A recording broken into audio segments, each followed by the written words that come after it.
está? ¿Dónde está? Decime dónde está. ¿Qué pasa, Juan? No te hagas la tonta. ¿Querés decirme? Juan, Sé que está por acá. No te entiendo. ¿Dónde está? ¿Dónde lo tenés? ¿Dónde tengo que, Juan? ¡No, el placar no!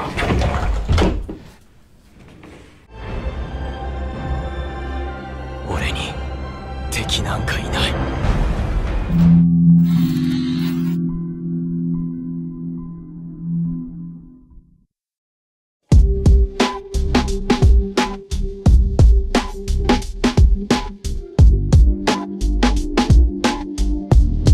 Supongo que era de esperar que en algún momento tenía que hablar sobre ficción. Sin embargo, no quiero centrarme demasiado en la visión crítica típica de los reseñadores de internet, sino que a través de esta obra ir agarrando un par de temas interesantes. Cabe hacer una segunda aclaración: mi análisis se va a centrar estrictamente en la segunda temporada, así evito cualquier tipo de malentendido. Empecemos por lo obvio. La serie perdió su agresividad, no solamente porque haya menos peleas, sino porque las razones y consecuencias de las mismas son simples y superficiales. Cuando parecía que los motivos y las formas buscaban ser cada vez más complejos y políticos, especialmente porque empezaban a jugar cosas claves como las posibilidades de un conflicto, los complots o la necesidad de recursos, todo esto retrocede para volver a lo primitivo, como las riquezas, como la supervivencia o las relaciones afectivas. Teniendo esto en cuenta, esta reducción de la perspectiva filosófica, no es de sorprender a nadie que los argumentos propuestos por la serie parecieran cada vez más personales y sesgados. Es en ello en que pareciera que un filósofo academicista o un escritor con complejo de superioridad comenzara a reemplazar las respuestas sutiles a las que nos acostumbró la primera temporada por monólogos reflexivos que se encarnaban en pensamientos internos, conversaciones pretenciosas o simplemente en sueños.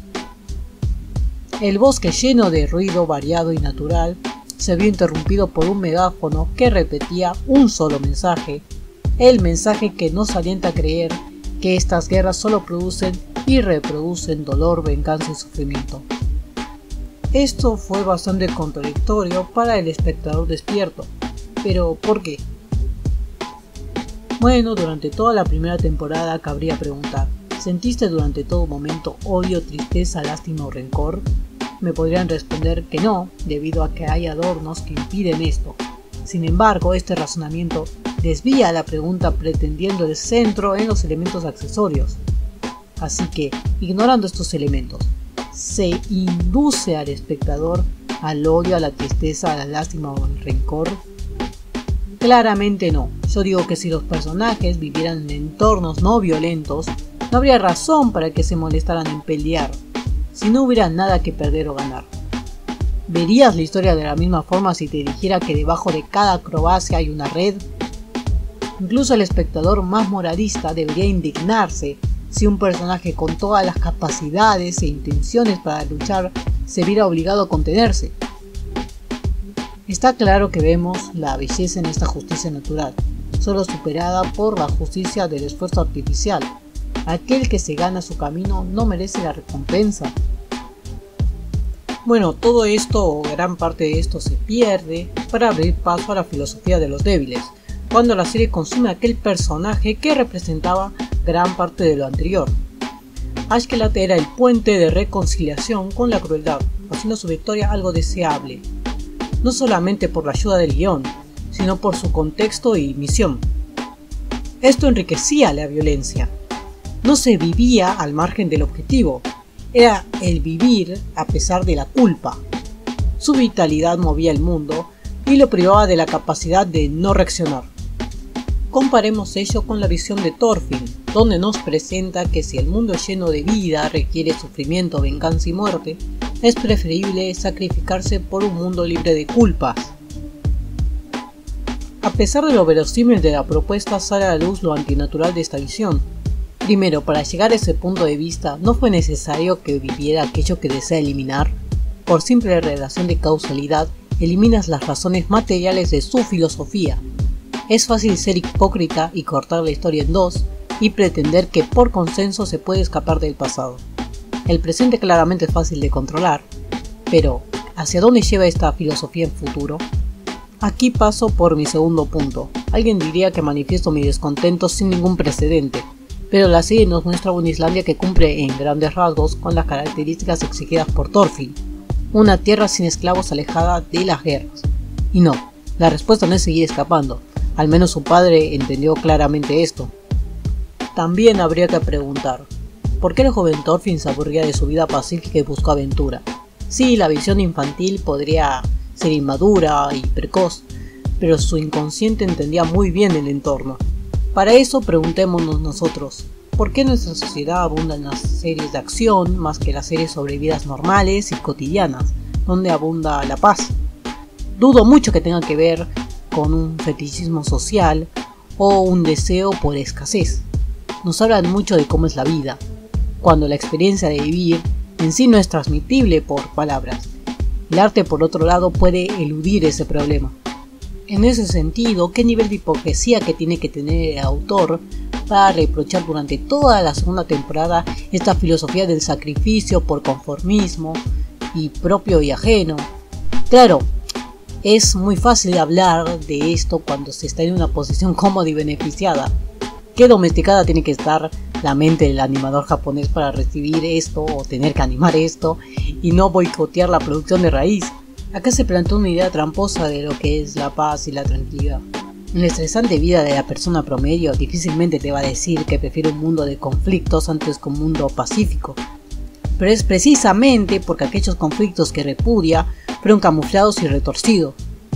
Pregúntale cuáles son los problemas que la afligen y si responde honestamente te va a hablar de su economía, de su trabajo, de sus estudios o de su vida social amorosa.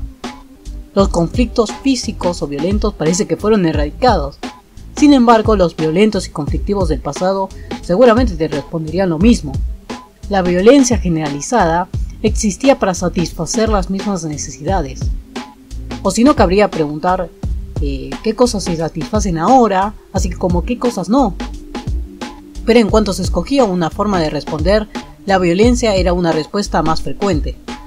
Claramente nuestro inconsciente acomoda el objeto de nuestro interés en un lugar, en este caso en las series, por una razón, en donde el plebeyo granjero de Thorfinn se castra y se culpa.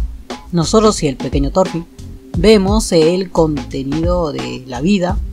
Aquella frase "yo no tengo enemigos" en nuestros tiempos es mucho más fácil de expresar. De hecho, sería un reto encontrar a personas que tuvieran un real enemigo, alguien que su vida eclipse la nuestra. ¿Y quién estaría dispuesto a hacer algo al respecto?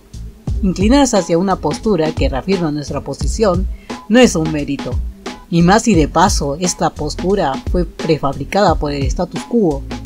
En fin, qué triste es pensar que las personas que pretenden tener un criterio más refinado al resto, defendiendo esta decepción, defienden una visión que los llama a la pasividad y a la neutralidad. Literalmente, ante una postura intolerante, lo más honesto que pueden hacer es callarse e irse. Bueno, ahora que lo pienso mejor, como mecanismo de autopreservación de una idea irracional es bastante efectivo. Hay que ver si la moda persiste o derrapa y choca contra la realidad. Como sea, tras los pensamientos expuestos me atrevo a afirmar que los defensores de esta filosofía la defienden más por ser una filosofía que porque tenga sentido o porque sea útil. Bueno, espero que les haya gustado el video. A pesar de que sea una reflexión apurada, quería comenzar con esta serie porque me gustaba mucho, Me faltó tocar en profundidad muchos temas, pero los voy a desarrollar poco a poco en otros videos. Este por ahora ya lo voy a concluir y bueno, si ven que hay un tema que les gustaría hablar o que hablar en otros videos también me lo pueden comentar. Espero que les haya gustado y bueno, hasta luego.